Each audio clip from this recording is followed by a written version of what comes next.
तो दोस्तों कैसे हैं आप। उम्मीद करता हूँ भैया सब ठीक ठाक होंगे और अपना ध्यान रख रहे होंगे। देखिए उत्तराखंड में अब हमारा बहुत कुछ हो चुका है, ठीक है। और हम धीरे धीरे बढ़ रहे हैं।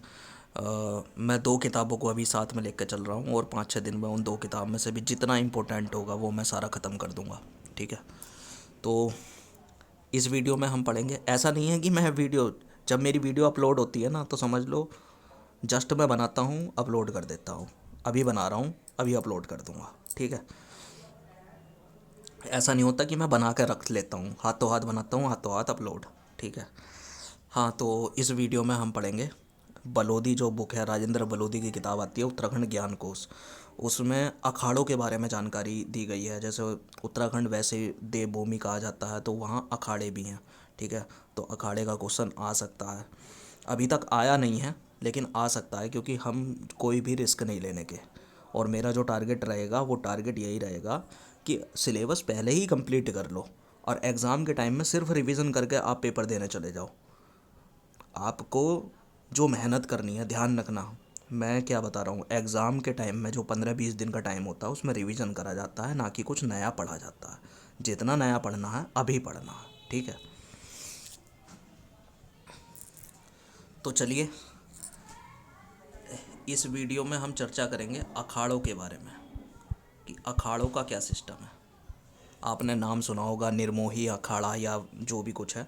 देखिए अखाड़ों के लिए ना अखाड़ा परिषद बनाई गई है। अखाड़ा परिषद बनाई गई है, ठीक। अखाड़ा परिषद बनाई है अखिल भारतीय अखाड़ा परिषद, जिसके अंदर अखिल भारतीय अखाड़ा परिषद जो है उसमें 13 अखाड़े आते हैं, ठीक है। और साधु संतों के इसमें 4 वर्ग हैं। 13 जो अखाड़े हैं इनमें साधु संतों के 4 वर्ग हैं। चलिए जानते हैं क्या क्या सिस्टम है। देखिए बात करते हैं नागा सन्यासी। जब कुंभ उम्भ का मेला लगता है ना तो वही वाला सिस्टम है। तो ये सबसे पहले अखाड़ों के यही वाले, मतलब अखाड़ों से ही लोग बाग, मतलब जो साधु सन्यासी हैं वो ही स्नान करते हैं कुंभ में। तो नागा सन्यासी, इनके बारे में हम कुछ जानते हैं। चलिए नागा सन्यासी के बारे में बात करेंगे। देखिए सबसे पहले आपको पता होगा ये निर्वस्त्र रहते हैं, ठीक है। कोई भी वस्त्र धारण नहीं करते नागा सन्यासी, ठीक। और मनुष्य जो मानव सभ्यता होती है, जो जैसे हम लोग कॉलोनियों में मोहल्लों में रहते हैं, ये नहीं रहते, ही मानव सभ्यता से दूर रहते हैं, हिमालय उमालय पर रहते हैं ये, ठीक। निर्वस्त्र रहते हैं और ये शैव मतावलंबी होते हैं। शैव मतावलंबी होते हैं, शैव का मतलब होता है शिव, शिव को मानने वाले होते हैं ये, ठीक है। क्योंकि इनके हाथ में त्रिशूल भी होता है, ठीक है। तो शैव मतावलंबी होते हैं। और नागा सन्यासियों के जो उत्तराखंड के अंदर हैं वो 7 अखाड़े हैं। 7 अखाड़े हैं। अब उन अखाड़ों के बारे में हम जानते हैं, ठीक है। चलिए जानते हैं कि क्या सिस्टम है। नागा सन्यासी जिनके 7 अखाड़े हैं, तो मैं यहाँ लिख देता हूँ अखाड़ा, F4 अखाड़ा, ठीक है। और यहाँ लिख देता हूँ उनके इष्ट देव। सबके अपने अपने अलग अलग इष्ट देव रहते हैं। जैसा कुल अलग अलग कुल के अलग अलग इष्ट देव या इष्ट देवी रहती हैं, वैसे ही जो है अखाड़ों के भी जो है इष्ट देव रहते हैं। जैसे निरंजनी अखाड़ा, ये नागा सन्यासी जो है ना उन उनके अखाड़े हैं। जैसे निरंजनी अखाड़ा, निरंजनी अखाड़ा, ठीक है। निरंजनी अखाड़ा के जो इष्ट देव हैं वो हैं कार्तिकेय, कार्तिकेय। तो एग्ज़ाम में पता क्वेश्चन क्या बनेगा कि निरंजनी अखाड़ा के इष्ट देव कौन से हैं, तो कार्तिकेय हैं, ठीक है, कार्तिकेय। जूना अखाड़ा, जूना अखाड़ा का तो आपने नाम भी सुना होगा। तो ये नागा सन्यासियों के अखाड़े हैं, क्योंकि अखाड़ों में 13 अखाड़े हैं जिसमें 4 वर्ग के सन्यासियों के अखाड़े हैं, ठीक है। तो जूना अखाड़ा, जूना अखाड़ा के जो इष्ट देव हैं वो हैं दत्तात्रेय, दत्तात्रेय, दत्तात्रेय, ठीक है। चलिए अब कुछ और अखाड़ों के बारे में बात करेंगे। ये नागा सन्यासियों की के अखाड़ों के बारे में भी बता रहा हूँ।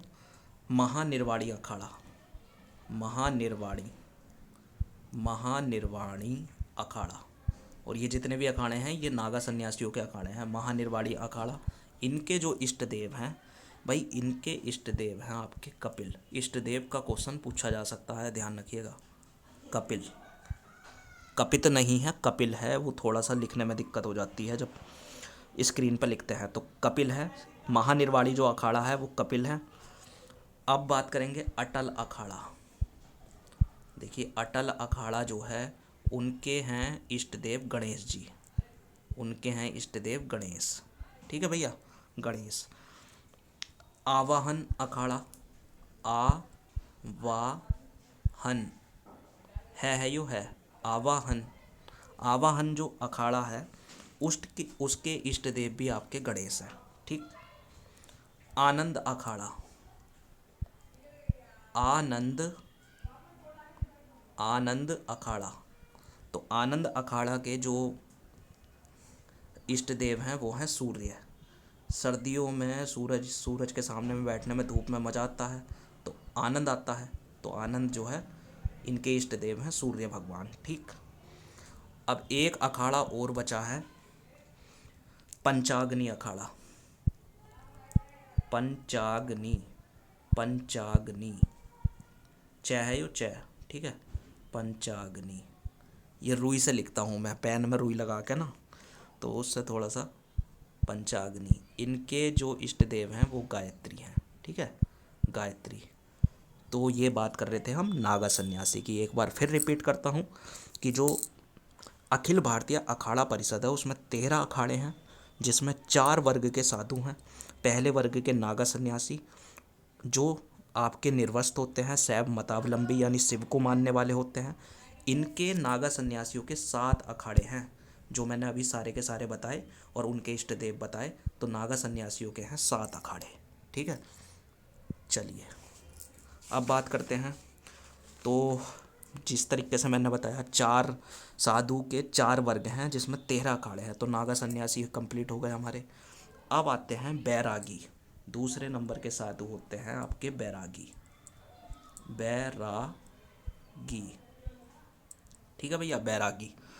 तो बैरागी जो होते हैं ये होते हैं वैष्णव मतावलंबी, वैष्णव मतावलंबी। देखिए वैष्णव जो माना जाता है श्री कृष्ण को माना जाता है, और श्री कृष्ण के ही अवतार होते हैं राम, तो ये राम भक्त हैं। ठीक है। नागा सन्यासी जो होते हैं वो शैव मतावलंबी होते हैं, शिव को मानते हैं। जो बैरागी होते हैं वो वैष्णव, और वैष्णव जो है ये राम भक्त हैं और राम कृष्ण के ही अवतार हैं। ठीक है। तो इनके कौन कौन से अखाड़े हैं? तो बैरागियों के अखाड़े हैं आपके 3 अखाड़े हैं इनके। और हाँ, एक चीज़ और बताऊं कि जो आपके अभी मैंने नागा सन्यासियों के जितने भी 7 अखाड़े बताए थे, उनका जो हेड क्वार्टर है, आप ये चीज़ देख लीजिए, उनका जो हेड क्वार्टर है वो है आपका कनखल हरिद्वार। कनखल हरिद्वार। अखाड़े अधिकतर जो है हरिद्वार के ही हैं, मेरे ख्याल से सारे ही अखाड़े हरिद्वार के हैं। कनखल हरिद्वार। ठीक है। बात करते हैं बैरागी की। तो बैरागी के कौन कौन से मैंने आपको बता दिया। बैरागी वैष्णव मतावलंबी होते हैं और राम भक्त होते हैं ये। ठीक। तो इनके अखाड़े कौन कौन से हैं? इनके अखाड़े हैं निर्मोही। ये आपने नाम बहुत सुना होगा निर्मोही अखाड़े का। ठीक है, कुंभ उम्भ में ये नाम सुनने को आपको मिलते होंगे। निर्मोही अखाड़ा है, दिगंबर अखाड़ा है, दिगंबर अखाड़ा है। ठीक है भैया, दिगंबर अखाड़ा है, और आपका निर्वाणी अखाड़ा है। थोड़ा सा मिटाना पड़ेगा, यहाँ लिख देता हूँ निर्वाणी। देखिए नी, फिर बै, उसके ऊपर रै, फिर ण ई, निर्वाणी अखाड़ा। और इनके इष्ट देव, इन तीनों के इष्ट देव, तीनों के जो हैं हनुमान जी हैं। हनुमान जी, हनुमान जी हैं इनके अखाड़ों के। तो आपको ये याद रखना है, जो भी बैरागी हैं उनमें 3 अखाड़े हैं। तो 7 अखाड़े तो नागा सन्यासी के हो गए, 3 हो गए बैरागियों के। और बैरागी होते हैं वैष्णव मतावलंबी यानी राम भक्त होते हैं, और राम का सबसे बड़े भक्त कौन थे? हनुमान जी थे। तो ये इन तीनों के इष्ट देव जो हैं वो हनुमान जी हैं। ठीक है। और इनका भी जो मुख्यालय है, हेडक्वार्टर, वो आप लिख लेना कनखल हरिद्वार में ही है। सबका ही कनखल हरिद्वार है। ठीक है, कनखल हरिद्वार। ठीक। तो ये दूसरा वर्ग जो है बैरागियों का समाप्त हुआ। अब तीसरा वर्ग जो साधुओं का आता है, क्योंकि 4 वर्ग के साधु हैं और जिसमें 13 अखाड़े हैं, तो 10 अखाड़े हमारे कंप्लीट हो गए। तीसरा जो साधुओं का वर्ग है वो है उदासीन। उदासीन, ठीक है, उदासीन। इसमें देखिए, इसमें इनके दो अखाड़े हैं। देखिए, पंचायती अखाड़ा बड़ा उदासीन, ठीक है, पूरा नाम नहीं लिखूंगा, पंचायती अखाड़ा बड़ा उदासीन और पंचायती अखाड़ा छोटा उदासीन, ठीक है, पंचायती अखाड़ा बड़ा उदासीन और पंचायती अखाड़ा छोटा उदासीन। और इनके जो इष्ट देव हैं, दोनों के ही इष्ट देव, बड़ा और छोटा के इष्ट देव हैं चंद्र। चंद्र, देखिए उदासीन का मतलब क्या होता है, न्यूट्रल, ठंडा, और चंद्र भी, चंद्रमा भी क्या होता है, ठंडा, ठीक है। तो इस इष्ट देव से आप समझ लीजिए। और इनका अखाड़ा भी आपका कहाँ है, इनका जो हेड क्वार्टर है वो है आपका कनखल हरिद्वार, कनखल हरिद्वार और राजघाट है कनखल हरिद्वार में, लेकिन पर्टिकुलर जगह है राजघाट, ठीक है। तो अखाड़े हो गए आपके 10, 7 हो गए आपके किसके, नागा सन्यासी के, 3 हो गए आपके बैरागियों के, उदासीन के हो गए 2, तो सॉरी, अखाड़े हो गए आपके 12, 7 हो गए आपके नागा सन्यासी के, 3 हो गए आपके बैरागी के 10 और उदासीन के हो गए 2 यानी 12। अब जो चौथा वर्ग है साधु सन्यासियों का,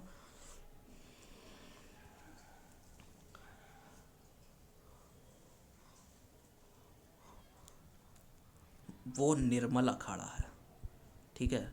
चौथा वर्ग जो है वो निर्मल ही करके है, ठीक है, निर्मल ही वर्ग है और निर्मल ही अखाड़ा है। 13वां अखाड़ा निर्मल वर्ग, साधुओं का निर्मल वर्ग भी है ये और निर्मल अखाड़ा भी है, ठीक। और इनके इष्ट देव के बारे में कुछ जो है उसमें दिया नहीं गया है, बस इनका हेड क्वार्टर बताया गया है। हेड क्वार्टर इनका सती घाट है, सती घाट, और आपका हरिद्वार, हरिद्वार HR लिख देता हूँ, हरिद्वार, ठीक है। अब ये हो गए 13 के 13, मैंने आपको बता दिए।